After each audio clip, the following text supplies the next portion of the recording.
After 4 decades in finance and managing through every major market collapse since the early 1980s, I've learned that crashes don't happen randomly. They follow patterns. At JP Morgan Chase, managing over $3.7 trillion in client assets, we've developed sophisticated early warning systems that have helped us navigate through every major market crisis. I've lived through the savings and loan crisis, Black Monday in 1987, when the Dow fell 22% in a single day, the dot-com bubble that wiped out $5 trillion, September 11th, the 2008 financial crisis, the flash crash of 2010, and the COVID-19 pandemic that triggered the fastest bear market in history. Through all of these crises, I've noticed that the same 4 warning signs appear before every major collapse. These aren't obscure indicators, they're clear signals anyone can recognize if they know what to look for. The problem is that most investors ignore these warnings because they get caught up in market euphoria. Today, I'm seeing all 4 warning signs flashing simultaneously for the first time since 2007. That's why I believe we're closer to a major market correction than most investors realize. Understanding these signals could mean the difference between preserving your wealth and watching decades of savings evaporate. These warning signs have appeared before every major crash, the 1929 crash, the 1973-74 bear market that saw stocks fall 48%, Black Monday 1987, the 2000 dot-com collapse in 2008. Each time, investors who recognized these signals early protected their wealth while others suffered devastating losses. These warning signs don't predict exact timing. Markets can remain irrational longer than investors can remain solvent. However, when all 4 signals appear together, the probability of a significant decline increases dramatically, usually within 12 to 24 months. Warning sign 1. Extreme valuations and speculative behavior. The first warning sign that appears before every major market collapse is extreme valuations combined with widespread speculative behavior. This happens when asset prices become completely disconnected from underlying fundamentals and investors buy assets expecting someone else will pay more later. At JP Morgan, we track 3 key valuation metrics that have proven most reliable in predicting major corrections. The Shiller price to earnings ratio measures stock prices relative to 10-year average earnings adjusted for inflation. Throughout history, this averaged around 16. Today, it's over 30, a level reached only 3 times in the past century, before the 1929 crash that triggered the Great Depression, during the late 1990s dot-com bubble, and right now. What makes this particularly concerning is that the current level exceeds even the 2000 peak when technology stocks traded at absurd multiples. Today's extreme valuations are spread across the entire market, not just one sector, making the situation potentially more dangerous. The market capitalization to GDP ratio, called the Buffett indicator because Warren Buffett considers it the best single measure of market valuation, compares total stock value to economic size. When this exceeds 100%, stocks are overvalued relative to the underlying economy. Today, it's approaching 200%, well above the 150% level that preceded the 2000 crash and the 110% level before the 2008 crisis. The S&P 500 price-to-sales ratio historically averages 1.5, meaning investors pay 1.50 cents for every dollar of annual sales. Today, it's over 3, indicating investors pay twice the historical norm. This suggests current prices assume companies will dramatically improve profit margins and growth rates, assumptions that rarely prove correct during stress. But extreme valuations alone don't cause crashes. They create vulnerability by removing any margin of safety for investors. What actually triggers collapse is the convergence of extreme valuations with widespread speculative behavior that indicates investors have abandoned fundamental analysis entirely. Currently, margin debt exceeds $900 billion, representing money borrowed to buy stocks. This is near record levels in absolute terms and concerning in relative terms. Margin debt as a percentage of total market capitalization matches levels seen before the 2000 and 2007 crashes, suggesting a significant portion of current market gains are funded by borrowed money rather than genuine investment capital. When margin debt is high, markets become vulnerable to forced selling. As prices decline, leveraged investors receive margin calls requiring them to deposit cash or sell stocks. Since most investors don't have spare cash during stress, they're forced to sell regardless of long-term thesis, creating downward pressure that can spiral out of control. Options activity provides another clear signal of speculation reaching dangerous levels. The Chicago Board Options Exchange publishes the CBOE put-call ratio, which measures bearish put options traded relative to bullish call options. Historically, this ratio averages around 0.8, indicating a healthy balance between optimistic and pessimistic bets. When the ratio falls below 0.5, it indicates extreme bullish sentiment and speculative activity. We're currently seeing put-call ratios consistently below 0.4, meaning investors are placing more than twice as many bullish bets as bearish ones. This suggests overwhelming confidence that prices will continue rising with little consideration of downside risk. Such extreme positioning typically occurs near market peaks when the last skeptics have been converted to believers. The proliferation of speculative investment vehicles indicates that speculation has reached mainstream adoption. Today's equivalents to the day trading and worthless.com stocks of 2000 include meme stock trading, SPAC investments, and cryptocurrency speculation. When ordinary people start quitting their jobs to become day traders, or when social media influencers give investment advice, it usually indicates that speculation has reached unsustainable levels. We're also seeing classic signs of market tops in social sentiment and media coverage. Financial news programs celebrate new market highs daily, dinner party conversations focus on investment returns rather than career or family, and even conservative investors start chasing performance to avoid feeling left behind. This broad participation often marks the final phase of bull markets when the last pool of potential buyers has been exhausted. Warning sign 2, credit market stress and leverage extremes. The second warning sign is stress in credit markets and dangerous leverage throughout the financial system. Credit markets are the circulatory system of the economy. When they show distress, broader economic problems are developing. At JP Morgan, we monitor credit markets more closely than equity markets because credit problems typically appear first, making them reliable early warning indicators. The most important indicator is credit spreads, which measure the yield difference between corporate bonds and government bonds of similar maturity. When spreads are narrow, investors are confident about corporate creditworthiness and demanding little extra compensation for lending to companies versus the government. When spreads widen, it indicates growing concern about default risk. Currently, investment-grade credit spreads are near historical lows despite growing uncertainty. Companies with BBB ratings, the lowest investment-grade category, borrow at yields only 100 to 150 basis points above treasuries.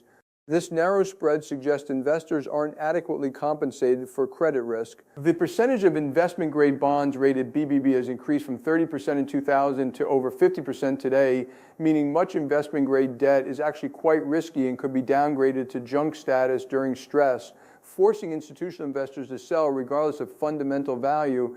Total corporate debt now exceeds $11 trillion, representing nearly 50% of GDP compared to 30% before 2008. This debt burden has grown largely through financial engineering to boost stock prices through share buybacks and dividend payments funded by borrowing. The quality deterioration of corporate debt extends beyond credit ratings. Covenant protection for lenders has weakened significantly, with many new bonds containing fewer restrictions on what companies can do with borrowed money.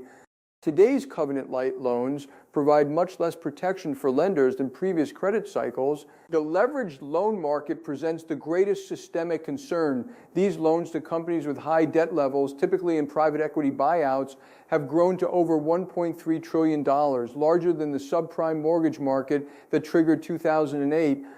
Underwriting quality has deteriorated significantly, with most new loans containing virtually no protective covenants for lenders. Government debt levels add another layer of systemic leverage. U.S. federal debt now exceeds $33 trillion, over 120% of GDP compared to 60% before 2008. Combined with corporate and consumer debt, total debt to GDP exceeds 350%, well above the 250% level that historically preceded financial crises. The banking system's exposure to credit risk creates additional systemic concerns. Regional banks have significant exposure to commercial real estate, facing challenges from remote work and e-commerce growth. Many banks hold large unrealized losses from bond portfolios purchased at near zero rates. Silicon Valley Bank and Credit Suisse failures demonstrated how quickly confidence can evaporate when credit problems are exposed. Warning sign 3, central bank policy constraints and monetary policy mistakes. The third warning sign is central bank policy constraints and increased likelihood of monetary policy mistakes. Central banks have been the primary market support since 2008, but they now face constraints limiting their ability to provide additional support. At JP Morgan, we analyze Federal Reserve policy because central bank actions have dominated asset price movements for 15 years. Since 2008, the Fed maintained near zero rates and expanded its balance sheet from $900 billion to over $8 trillion through quantitative easing, inflating asset prices while suppressing volatility. These extraordinary policies have reached effectiveness limits while creating significant distortions. Near zero rates eliminate the Fed's primary economic stimulus tool. Massive balance sheet expansion created bubbles while failing to generate sustained growth or reach inflation targets. The Fed now faces conflicting mandates, making mistakes increasingly likely. Beyond employment and price stability, it's effectively responsible for financial stability, asset price support, and inequality reduction. These multiple objectives often require conflicting responses, increasing mistake probability. Current inflation pressures demonstrate this conflict. Inflation exceeding the Fed's 2% target requires aggressive rate increases, but raising rates significantly risks triggering instability due to high debt levels developed during the low-rate environment. The Fed's balance sheet creates unprecedented constraints. Previous quantitative easing could be wound down gradually during expansions. However, significantly reducing bond holdings would likely cause rates to rise sharply and bond prices to fall dramatically, potentially triggering instability. International coordination among central banks has broken down. During 2008, major central banks coordinated responses to provide global liquidity. Today, different central banks face different conditions and constraints, making coordination much more difficult. Political independence of central banks faces increasing pressure. Both major political parties have criticized Fed policy, constraining the Fed's ability to take economically necessary but politically unpopular actions, such as allowing asset prices to fall to sustainable levels. Fiscal policy interactions create complications. Large budget deficits mean higher rates significantly increase government borrowing costs, pressuring central banks to keep rates low. This fiscal dominance can prevent central banks from raising rates sufficiently to control inflation or reduce bubble risks. Market functioning has become dependent on central bank intervention. Any hint of reduced support triggers volatility, as seen during taper tantrum episodes. This dependence makes markets vulnerable to any shift in policy or loss of central bank credibility. The Fed faces an impossible choice between maintaining financial stability and controlling inflation, keeping rates low risk entrenched inflation, while aggressive rate increases risk triggering the instability loose policy was designed to prevent. Warning sign 4, geopolitical risk convergence and systemic fragilities. The fourth warning sign is the convergence of multiple geopolitical risks with underlying systemic fragilities in the global financial system. Individual geopolitical events rarely cause sustained crashes alone, but when multiple risks converge with financial vulnerabilities, they can trigger cascading failures. At JP Morgan, we maintain a global risk framework tracking dozens of geopolitical factors. What concerns me isn't any single risk, but the unprecedented convergence of multiple serious risks occurring simultaneously while the financial system has become more interconnected and fragile. The Ukraine conflict has disrupted global energy and food supplies, contributing to inflation while creating supply chain uncertainty. More importantly, it's accelerated global economic fragmentation into competing blocs, undermining the integrated system supporting growth since World War II. U.S.-China tensions represent the most significant long-term risk.